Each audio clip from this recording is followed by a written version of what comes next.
Chapter 22. Jonathan Harker's Journal. 3rd of October. As I must do something or go mad, I write this diary. It is now 6 o'clock and we are to meet in the study in half an hour. Take something to eat. For Dr. Van Helsing and Dr. Seward are agreed that if we do not eat, we cannot work our best. Our best will be, God knows, required today. I must keep writing at every chance, for I dare not stop to think. All, big and little, must go down. Perhaps at the end the little things may teach us most. The teaching, big or little, could not have landed me nor me anywhere worse than we are today. However, we must trust and hope. Poor Mina told me just now, with the tears running down her dear cheeks, that it is in trouble and trial that our faith is tested, that we must keep on trusting, and that God will aid us up to the end. The end. Oh, my God, what end? Oh, to work, to work. When Dr. Van Helsing and Dr. Seward had come back from seeing poor Renfield, we went gravely into what was to be done. First, Dr. Seward told us that when he and Dr. Van Helsing had gone down to the room below, they had found Renfield lying on the floor, all in a heap. His face was all bruised and crushed, and the bones of the neck were broken. Dr. Seward asked the attendant who was on duty in the passage if he had heard anything. He said that he had been sitting down. He confessed to half-dozing. And when he heard loud voices in the room, and then Renfield had called out loudly several times, "God, God, God!" After that, there was a sound of falling, and when he entered the room, he found him lying on the floor, face down, just as the doctors had seen him. Van Helsing asked if he had heard voices or a voice, and he said he could not say, that at first it had seemed to him as if there were two, but as there was no one in the room, it could only have been one. He could swear to it, if required, that the word God was spoken by the patient. Dr. Seward said to us, when we were alone, that he did not wish to go into the matter. The question of an inquest had to be considered, and it would never do to put forward the truth, as no one would believe it. As it was, he thought that on the attendant's evidence he could give a certificate of death by misadventure in falling from bed. In case the coroner should demand it, there would be a formal inquest, necessarily to the same result. When the question began to be discussed as to what should be our next step, the very first thing we decided was that Mina should be in full confidence, that nothing of any sort, no matter how painful, should be kept from her. She herself agreed to its wisdom, and it was pitiful to see her so brave and yet so sorrowful, and in such a depth of despair.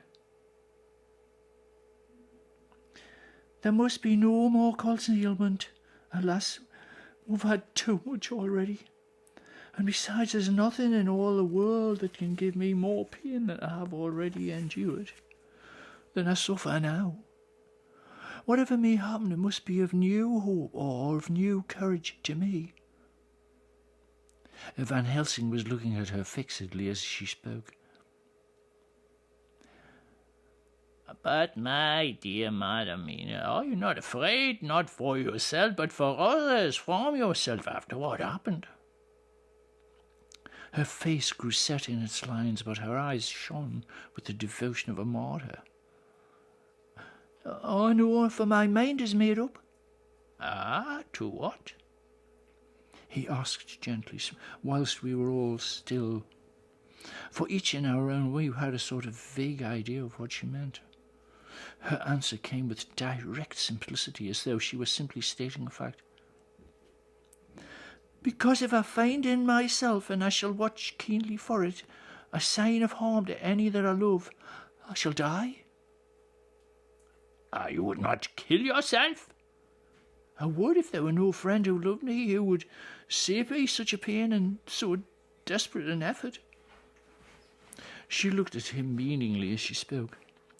He was sitting down, but now he rose and came close to her, put his hand on her head, as he said solemnly, My child, there is such an one, if it were for your good. For myself, I could hold it in my account with God to find such an euthanasia for you, even at this moment, if it were best. Nay, were it safe, but my child, there I hear some who would stand between you and death. You must not die. You must not die by any hand, but least of all by your own, until the other you who has fouled your sweet life is true dead. You must not die, for if he is still with the quick undead, your death would make you even as he is. No, you must live, you must struggle, strive to live, so though death would seem a boon unspeakable, you must fight death himself. So we come to you in pain or in joy, by the day or the night, in safety or in peril. On your living soul I charge you that you do not die, nay, nor think of death, till this great evil be past. The poor dear grew white as death, and shook and shivered as I've seen a quicksand shake and shiver at the incoming of the tide. We were all silent, we could do nothing. At length she grew more calm, and turning to him said, sweetly but so sorrowfully, as she held out her hand, I promise you, my dear friend, that if God will let me live, I shall strive to do so, till, if it may be in his good time, this horror may have passed away from me. She was so good and brave that we all felt that our hearts were strengthened to work and endure for her, and we began to discuss what we were to do. I told her that she was to have all the papers in the safe, and all the papers, diaries, and phonographs we might hereafter use, and was to keep the record as she had done before. She was pleased with the prospect of anything to do, and it pleased, if pleased, could be used in connection with so grim an interest. As usual, Van Helsing had thought ahead of everyone else, and was prepared with an exact ordering of our work. It is perhaps well that our meeting after our visit to Carfax, we decided not to do anything with the earth boxes that lay there. Had we done so, the Count must have guessed our purpose, and would doubtless have taken measures in advance to frustrate such an effort, with regard to the others. But now he does not know our intentions, nay, more, in all probability does not know that such a power exists to us as can sterilize his lairs, so that he cannot use them as old.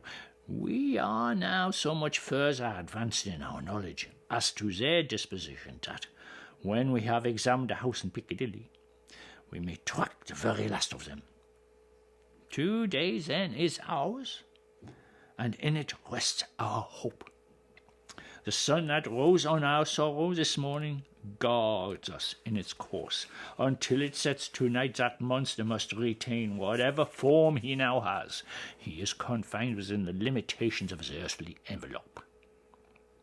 He cannot melt into thin air, nor disappear through cracks or chinks or crannies. If he goes through a doorway, he must open the door like a mortal. And so we have this day to hunt out all his lairs, sterilize them. So we shall, if we have not yet, catch him and destroy him, drive him to bay, in some place where the catching and destroying shall be in time sure. Here I started up, for I could not contain myself with the thought that the minutes and seconds, so previously laden with Mina's life and happiness, were flying from us, since whilst we talk, action was possible. But Van Helsing held up his hand warningly. Nay, friend Jonathan, in this the quickest way home is the longest way, so your proverbs say. We shall all act, and act with desperate quick, when the time has come. But think, in all probable the key of the situation is in that house in Piccadilly. The Count may have many houses which he has bought. Of them he will have deeds of purchase, keys, other things. He will have papers that he'll write on. He will have his book of checks. There are many belongings that he must have somewhere. Why not in this place so central, so quiet, where he come and go by the front or the back door at all hour, when in the very vast of the traffic there's none to notice. We shall go there, search that house, and when we learn what it holds, then we do what our friend Arthur called, in his phrases of hunt, stop the earth.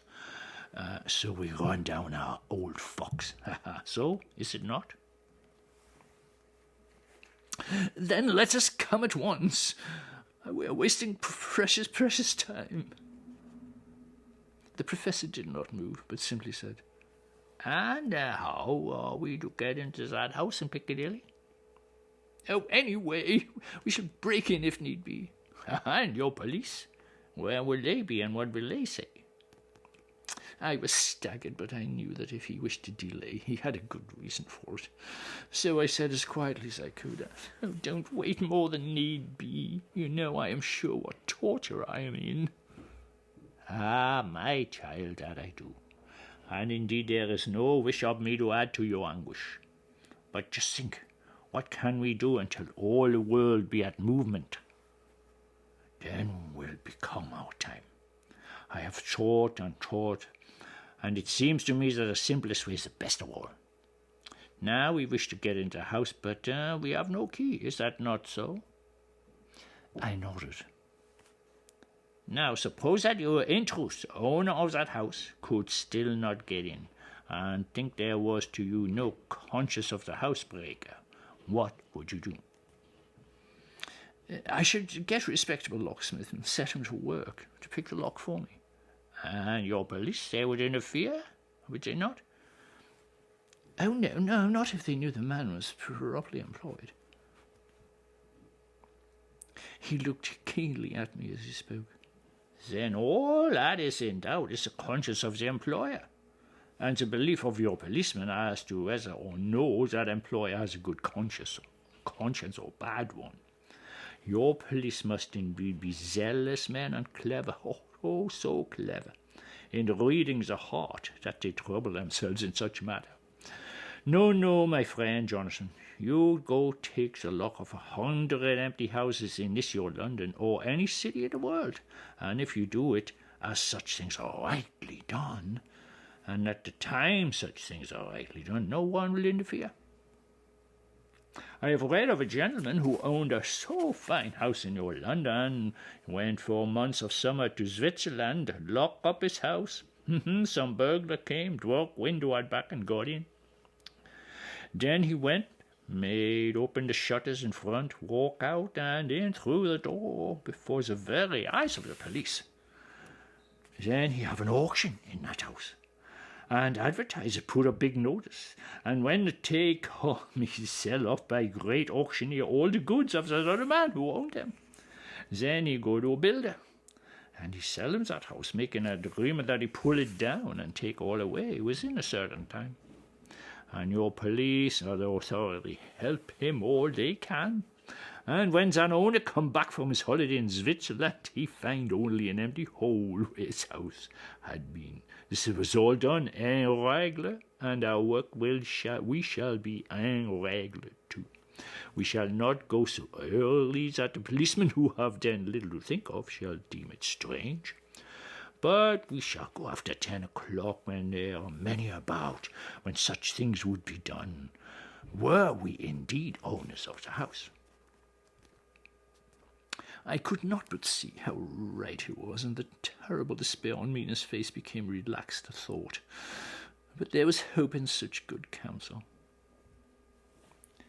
When once within that house we may find more clues. At any rate, some of us can remain there, whilst the rest finds other places where there can be more earth boxes at Bermondsey and Mile End. Lord Godalming stood up. I can be of some use here. I shall wire to my people to have horses and carriages, where they will be most convenient. Hey, look here, old fella. It's a capital idea to have all ready in case you want to go horsebacking. But don't you think that one of your snappy carriages with its heraldic adornments in a byway in Walworth or Mile End would attract too much attention for our purposes? Seems to me that we ought to take cabs when we go south or east, and even leave them somewhere near the neighborhood, wherever we're going to. Friend Quincy's right. His head is what you call in a plane with the horizon. It's difficult things that we go to do, and we do not want no peoples to watch us, if so may be. Mina took a growing interest in everything, and I was rejoiced to see that the exigency of affairs was helping her to forget for a time the terrible experience of the night. She was very, very pale, almost ghastly, and so thin that her lips were drawn away, showing her teeth somewhat prominently. I did not mention this last, lest it should give her needless pain, but it made my blood run cold in my veins to think of what had occurred with poor Lucy when the Count had sucked her blood. As yet there was no sign of the teeth growing sharper, but the time as yet was short, and there was time for fear. When we came to the discussion of the sequence of our efforts and of the disposition of our forces, there were new sources of doubt. It was finally agreed that before starting for Piccadilly we should destroy the Count's lair, close at hand. In case he should find it out too soon, we should thus be still ahead of him in our work of destruction, and his presence in his purely material shape and at his weakest might give us some new clue. As to the disposal of forces, it was suggested by the Professor that after our visit to Carfax we should all enter the house in Piccadilly, that the two doctors and I should remain there, whilst Lord Godalming and Quincy found the lairs at Walworth and Mile End and destroyed them. It was possible, if not likely, the Professor urged, that the Count might appear in Piccadilly during the day, and that, if so, we might be able to cope with him then and there. At any rate, we might be able to follow him in force. To this plan I strenuously objected, in so far as my going was concerned, for I said that I intended to stay and protect Mina. I thought that my mind was made up on the subject, but Mina would not listen to my objection. She said that there might be some law matter in which I could be useful, that amongst the Count's papers might be some clue which I could understand out of my experience in Transylvania, and that, as it was, all the strength we could muster was required to cope with the Count's extraordinary power. I had to give in, for Mina's resolution was fixed. She said that it was the last hope for her that we should all work together. And as for me, I have no fear. Things have been as bad as they can be. Whatever may happen must have in it some element of hope or comfort. Go, my husband.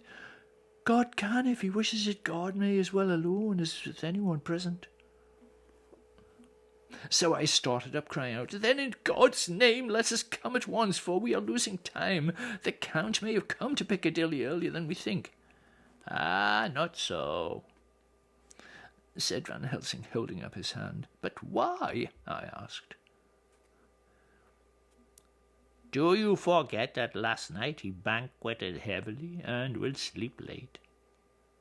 Did I forget? Shall I ever? Can I ever? Can any of us ever forget that terrible scene? Mina struggled hard to keep her brave countenance, but the pain overmastered her, and she put her hands before her face and shuddered whilst she moaned. Van Helsing had not intended to recall her frightful experience. He had simply lost sight of her and her part in the affair in his intellectual effort. When it struck him what he had said, he was horrified at his thoughtlessness and tried to comfort her. Ah, Madam Mina, dear, dear Madam Mina, alas, said I of all who so reverence you, should have said anything so forgetful, these stupid old lips of mine and stupid old head of mine do not deserve so, but you will forget it, will you not? He bent low beside her as he spoke.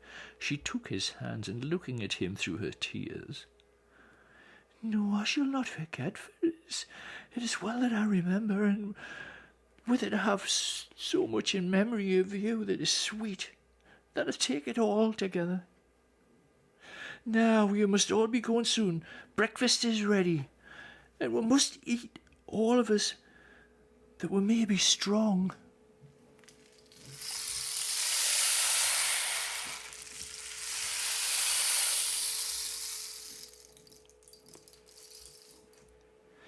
Breakfast was a strange meal to us all. We tried to be cheerful and encourage each other, and Mina was the brightest and most cheerful of us. And when it was over, Van Helsing stood up and said, "Now, my dear friends, we go forth to our terrible enterprise. Are we all armed, as we were on the night when first we visited our enemy's lair? Armed against ghostly as well as carnal attack?" We all assured him. "Then it is well. Now, Madam Mina, you are in any case quite safe here until the sunset, and before then we shall return, if we shall return. But before we go, let me see you armed against personal attack. I have myself, since you came down, prepared your chamber by the placing of the things of which we know, so that he may not enter.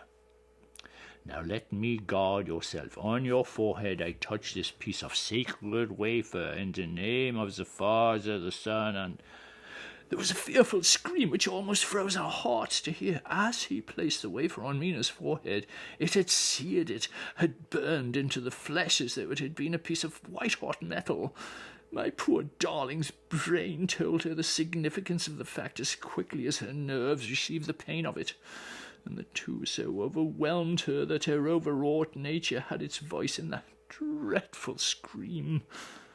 But the words to her thought came quickly. The echo of the scream had not ceased to ring in the air when there came the reaction, and she sank on her knees on the floor in an agony of abasement, pulling her beautiful hair over her face. "Unclean, unclean, even the Almighty shuns my polluted flesh. I must bear this mark of shame upon my forehead until the day of judgment." They all paused.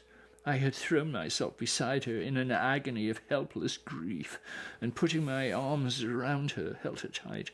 For a few minutes our sorrowful hearts beat together, whilst the friends around us turned away their eyes that ran tears silently. Then Van Helsing turned and said gravely, so gravely that I could not help feeling that it was in some way inspired, "It may be that you may have to bear that mark till God himself see fit, as he most surely shall on the judgment day, to redress all wrongs of the earth and of his children, and that he has placed thereon. And, oh, Madam Mina, my dear, may we who love you be there to see when that red scar, the sign of God's knowledge of what has been, shall pass away, and leave your forehead as pure as the heart. We know. For so surely as we live, that scar shall pass away when God see right to lift the burden that is hard upon us. Till then, we bear our cross as his Son did in obedience to his will. It may be that we are chosen instruments of his good pleasure, and that we ascend to his bidding, as are others through stripes and shame, through tears and blood, through doubts and fears, and all that makes the difference between God and man." There was hope in his words and comfort, and they made for resignation. Mina and I both felt so, and simultaneously we took one of the old man's hands and bent over and kissed it. And then without a word we all knelt down together and, holding hands, swore to be true to each other. We men pledged ourselves to raise the veil of sorrow from the head of her whom, each in his own way, we loved, and we prayed for help and guidance in the terrible task which lay before us. It was then time to start. So I said farewell to Mina, a parting which neither of us shall forget to our dying day, and we set out. To one thing I have made up my mind. If we find out that Mina must be a vampire in the end, then she shall not go into that unknown and terrible land alone. I suppose it is thus that in old times one vampire meant many, just as their hideous bodies could only rest in sacred earth. So the holiest love was the recruiting sergeant for their ghastly ranks. We entered Carfax without trouble and found all things the same as on the first occasion. It was hard to believe that amongst so prosaic surroundings of neglect and dust and decay there was any ground for such fear as we already knew. Had not our minds been made up, and had there not been terrible memories to spur us on, we could hardly have proceeded with our task. We found no papers nor sign of any of use of the house, and in the old chapel the great boxes looked just as we had seen them last.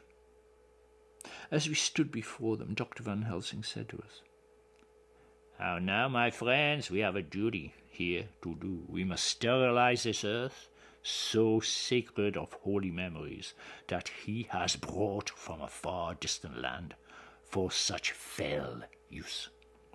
He has chosen this earth because it has been holy. Thus we defeat him with his own weapon, for we make it more holy still.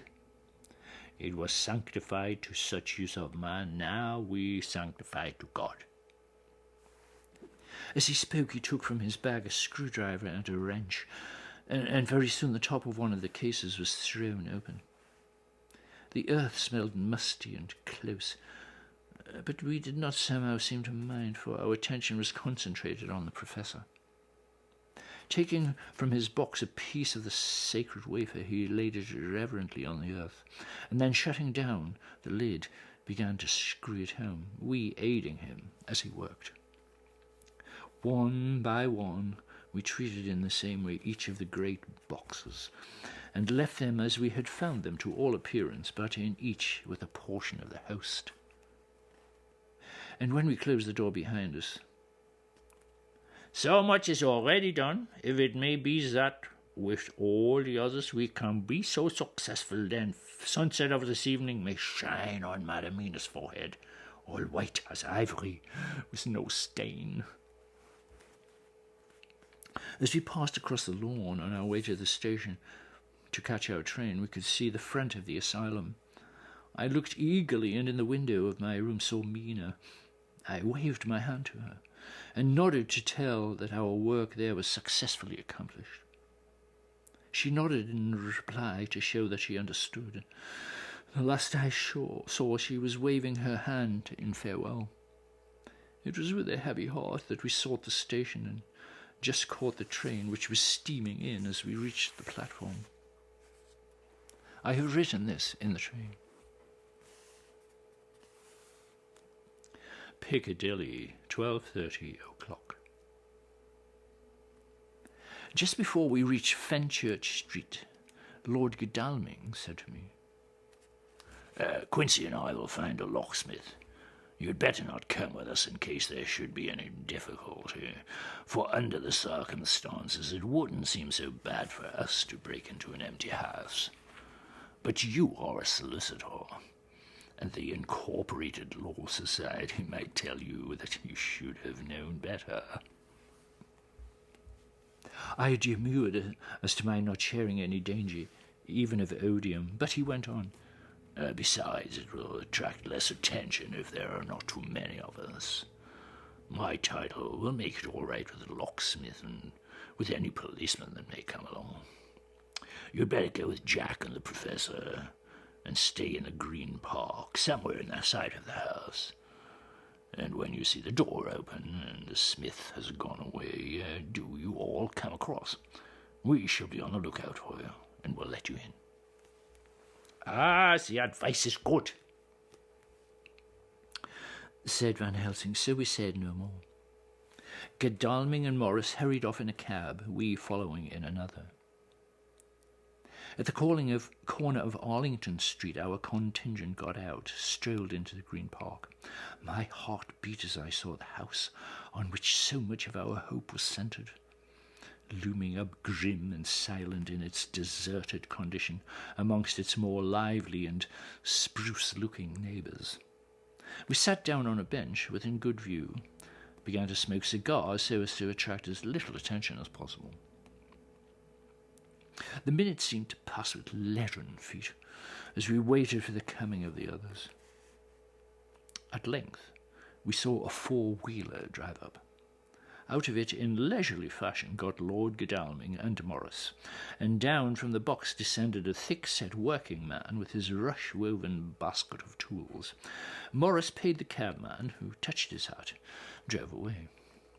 Together the two ascended the steps, and Lord Godalming pointed out what he wanted done.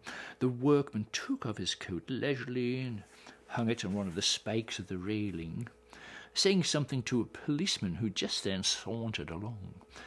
The policeman nodded acquiescence, and the man kneeling down placed his bag beside him. After searching through it, he took out a selection of tools, which he proceeded to lay beside him in orderly fashion. Then he stood up, looked into the keyhole, blew into it, and turning to his employers made some remark. Lord Godalming smiled, and the man lifted a good-sized bunch of keys. Selecting one of them, he began to probe the lock, as if feeling his way with it. After fumbling about for a bit, he tried a second, and then a third.